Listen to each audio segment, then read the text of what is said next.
Hey guys, welcome back to my channel Rewind That. It's your girl Miss K. So today we're going to be going over the latest episode of The Oval, episode number 18 called Me and You. Alright, let's get right into this episode. Here we go. So the episode starts off where we left off, of course, with Victoria finding blood on her hands, okay? Hunter tells her that it's his blood. He said, I want it out, so I slit my wrist. I was like, are you freaking kidding me, okay? Like, come on, guy. Is that the best you got? Anyway, so after Victoria threatens to call her father again, Hunter finally tells her what happened, right? That, of course, Denise was there and Kyle snuck her in. He also tells Victoria that he doesn't really remember anything, only that he felt a little lightheaded, and when he went to the bathroom and came back out, Denise was dead. Victoria wanted to know how she died, and Hunter told her that Denise's head was chopped off. Now, here's a new thing, right? Victoria asks, how did someone chop Denise's head off? And Hunter says, with the sword. So we see that we have more of the story unfolding, but we also find out that the sword is missing. Okay. Anyway, Victoria has had enough of bailing Hunter out, okay? She's tired of, like, being there to fix all the trouble he causes and all the mess he gets in. She tells him that he's going to have to clean up his mess on his own. Next, Kyle and Don are in the bed wrestling around, okay? And Hunter calls Kyle in the middle of it all to tell him that he needs Kyle to get back to the Oval now. So when Kyle leaves, he tells Don that he loves him, and Don says, yeah, I love you too.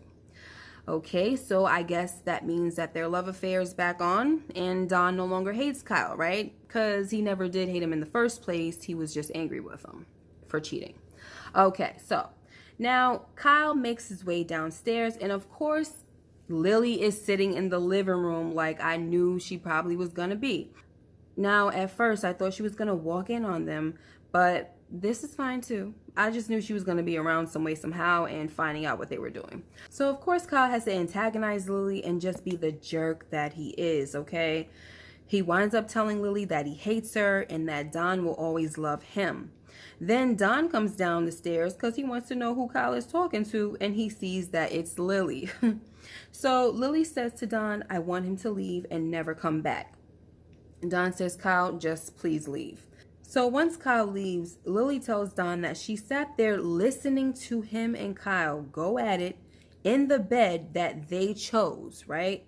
While trying not to be judgmental. She said she was trying to have a compassionate heart for him as a human being, but the more she heard him moaning and calling his name, the more disgusted she became. So Don tells her that it won't be as bad as you think. And I'm like, really, dude? That's all you have to say to her right now?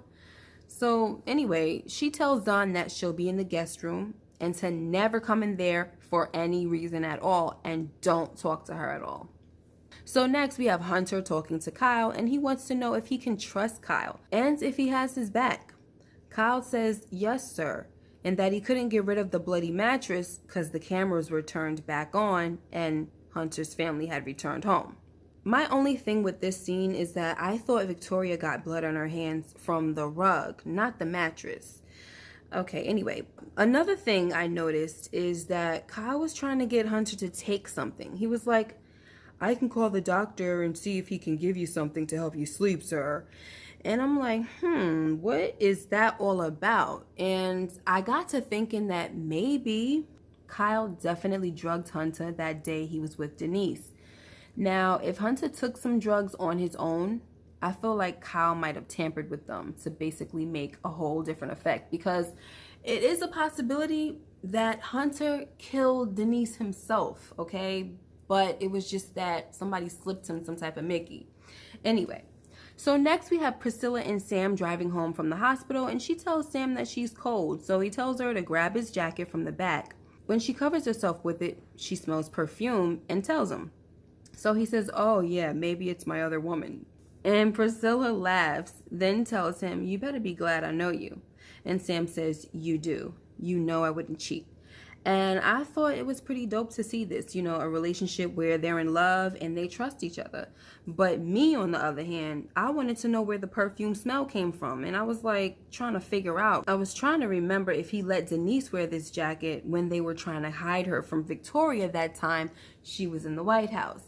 Okay, so next, congrats are in order, guys. We made it to another day, okay? That means we get to see some new outfits, all right? But it's probably going to be another 4 or 5 episodes before we make it to another day. Anyway, so Victoria sits down with an assistant or something, and she tells her that no one is to go into their room today and that they need a new mattress. And when the assistant tries to pry, like, is everything okay? Is there something wrong with the mattress you have?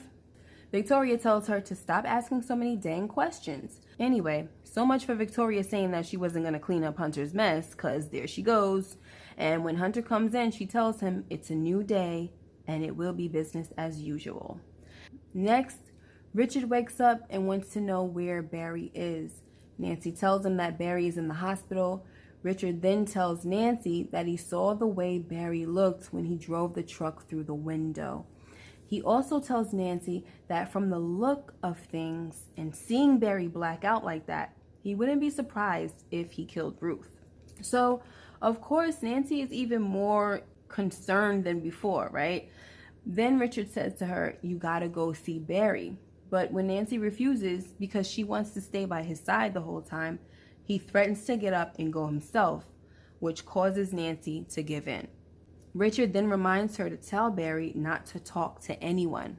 Next, back at Don and Lily's house, Don tells Lilly that she's needed at the White House at noon and that they also have to meet for lunch because that's what the powers that be want to see. So Don goes to work and Lilly calls Bobby. Bobby basically tells Lilly that if she can get him some intel, he can put some pieces together. But Lilly tells him that she doesn't have any intel and that she doesn't trust him anyway. So Bobby sees that he has his work cut out for him in the trust department with Lilly. But my thing is, why is it so important for Bobby to put the pieces together? Is he working for someone that's against the 5 families, or is he just going rogue at this point? Then we have a scene where the mattress finally is delivered to the White House, which is pretty quick, obviously, because they got it like that at the first family, right? So the mattress is delivered into the bedroom, and Hunter comes in, and Victoria's like, okay, you handle this, peace out. And he's like, where are you going? And she's like, oh, I'm not gonna think of a play and then help you do it, right? No, it's not gonna happen. This is all you, buddy. And then she leaves. So next, Nancy goes to see Barry, and she tells him that his dad is doing fine, except for the fact that Barry has broken his heart. Then he says, can you please tell him I'm sorry? So Nancy says, I will. But are you? At this point, Nancy just wants to know what's wrong with the boy, right? And why would he do something that could have killed his father and himself? So Barry says, I don't know, Ma. I just lost it. I saw something that made me go crazy. And Nancy says, what was it?